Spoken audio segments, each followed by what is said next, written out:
Okay, so I'm going to start today by looking at a team this year versus last year, and it's going to be these guys, Montreal. So the only Adidas I have of Montreal is the Centennial. Um, Montreal had an absolutely abysmal year last year, and of course we expected to see Bergevin out. And part of the reason that I'm doing this video today is because we talked a lot about Chiarelli yesterday, and there's been a lot of talk about Chiarelli, and not a lot of talk about Bergevin because Montreal's relevant again. And a big part of the reason why Montreal's relevant, the moves that were made by Marc Bergevin, the guy that we were all saying, he's probably out of a job, especially in Montreal. In Montreal, where there's so much pressure to win, there's this 24 Stanley Cup history looming over the franchise. And, Bergevin has to feel that pressure, but it doesn't really show. And this year, the pressure's kind of off. Now, Montreal is not off to this, first place kind of start. They're not up there with Tampa, but they're no longer abysmal. Last year, scoring first, they were 17, 12, and 8, meaning that if they scored the first goal, you still had a better than 50% chance of walking away disappointed. Those are some interesting odds right there. If the opponent scored first, they won 12, lost 28, and lost 4 in overtime or shootouts.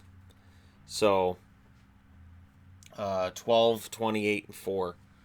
That can't be right, though, because they had 12, 29, and 40. They had 13 overtime. Let me double check something.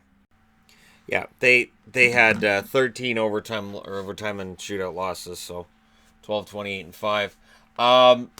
If they were trailing after 2 periods, well, you're a Montreal fan, you're hosed there.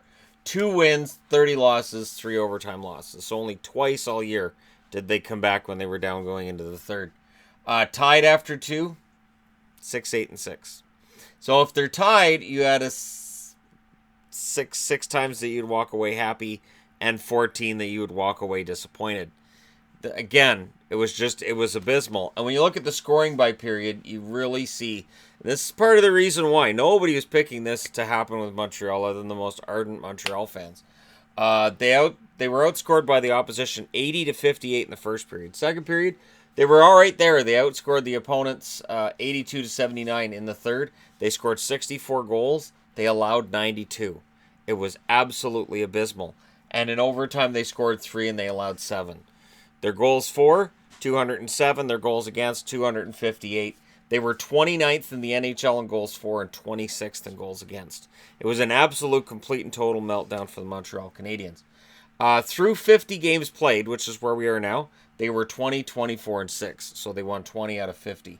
And you look at their scoring leaders, and it wasn't a great list. Now, Gallagher, 31 goals, 23 assists, 54 points. If Gallagher's your leading scorer, I know Gallagher's a very, very popular player in Montreal, but he's not a leading goal scorer / point producer.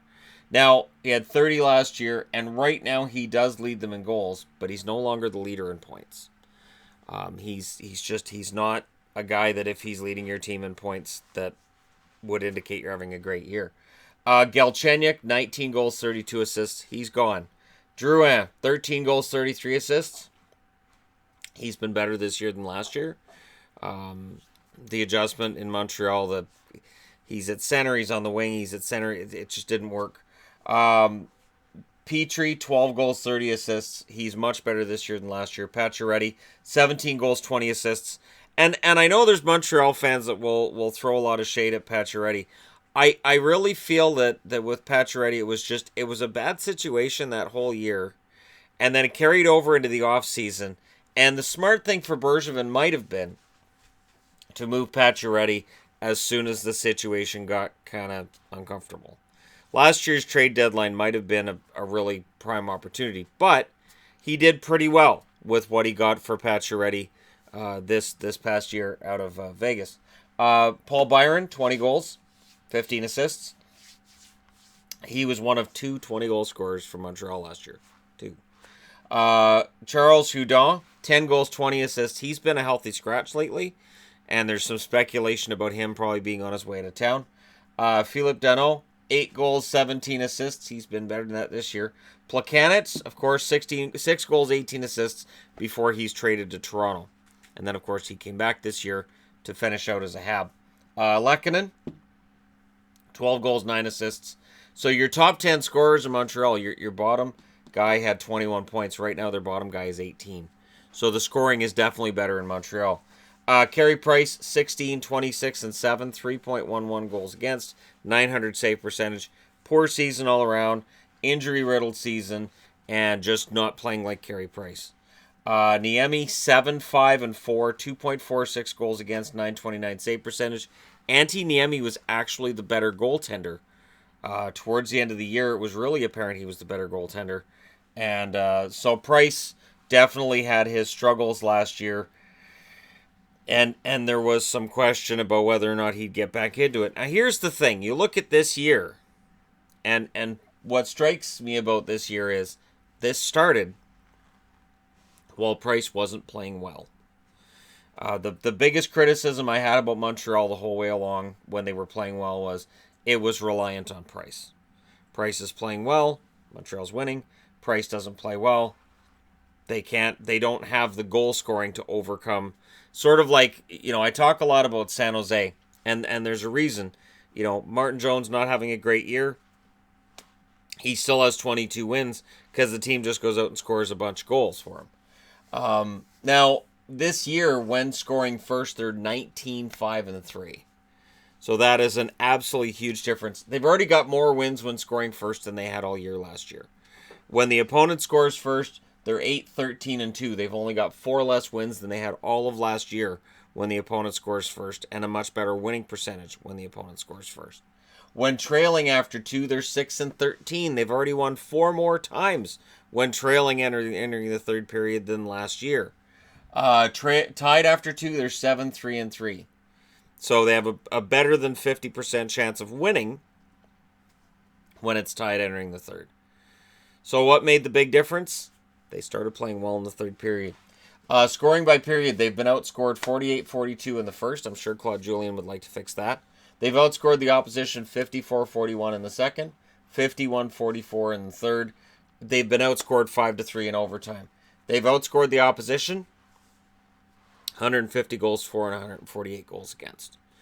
Not fantastic totals by any sense or any stretch, but much, much better than last year. In goals for, they're currently 14th in the NHL. In goals against, they're 16th. They'd like that goals against to be top 10. They'd certainly like the goals for to be around the top 10. But what's interesting with Montreal is looking at their leading scorers. Now, when you look at leading scorers, your leading scorer is Max Domi, 16 goals, 28 assists. He's gone through a bit of a drought over the last month when it comes to his scoring, but he has 44 points in their leading scorer last year at 54. So it's all relative.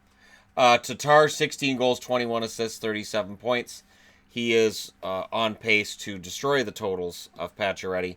He's got 1 less goal and 1 more assist than Pacioretty had last year. Now, the interesting thing to me is this. So you can look at the Galchenyuk-Domi trade and say Montreal won it. They both did. Galchenyuk, I think, will be better off in Arizona. He's had injuries, and he's had some stops and starts this year. But I think long-term, both players benefit from the move. Pacioretty, I think, benefits from the move to Vegas. He started scoring well for Vegas. And Tatar has benefited from a move out of Vegas. He never fit in Vegas. And I really think that if Tatar had stayed in Vegas this year, he doesn't put up these totals. I don't see how he puts up those totals in Vegas. It just didn't work. And I will give George McPhee credit for the fact it didn't work. Mark Bergevin credit for the fact that he said, you know what? I think he'd fit in fine here. Tatar is putting up points and goals on a pace that is well above last year. Pretty sure it's well above the year before as well. Anyways, Drouin, 13 goals, 23 assists. Petrie, 10 goals, 24 assists. I think part of what's helped with Drouin, too, is I think some of the pressure's gone off with the additions of Tatar and Domi. I think it's allowed him to sort of blend in a little more than he did last year. Petrie, of course, is having a career year. Dano, 8 goals, 25 assists. He's already got 8 more points than he had last season. Gallagher, 19 goals and 11 assists. Not on pace for the same amount of points as last year, but is likely to have another 30-goal season, so he's not going to be unhappy with those totals. Shaw, 11 goals, 13 assists in limited action. Lehkonen, 7 goals, 16 assists, already has more points than he had last year. Kotkaniemi's been a pretty solid addition as a rookie. 6 goals, 17 assists for him. So of the top 10, 3 are players that were not on the roster last year. 2 of them brought in by trades, and those 2 are your top 2 scorers. And of course, Byron, 10 goals, 8 assists, rounds out the top 10 with 18 points. As I said, that's only 3 less than the top 10 had last year at number 10. Goaltending numbers. Carey Price is 19, 13, and 4, 2.6 goals against, 914 save percentage. And after a slow start, by any stretch, by any standard, Carey Price has started to look like Carey Price again over the last few weeks. Far more than he has in quite a while. Niemi, 8, 5, and 1, so his win totals are actually better than last year, while his numbers have come down. 3.66 goals against, 894 save percentage. So, overall, when you look at the picture, Montreal's better with their scoring. Their goaltending numbers are better. Their third period is absolutely miles better than it was last year, where they could not stop goals in the third period. And if they're trailing going into the third period, it doesn't mean that you have to turn the game off. But again, this is definitely related, right? You're trailing going into the third. Oh, and the third is your worst period of hockey. Yeah, it's a recipe for disaster, and this year they've avoided it. Kudos to Claude Julien as well for helping to turn things around after what was admittedly a very rocky season last year. Let me know what you guys think in the comments section below. As always, don't forget to hit like and subscribe if you're browsing your way through. Just tap it upon this video. Thank you guys so much for watching. I'll talk to you again soon.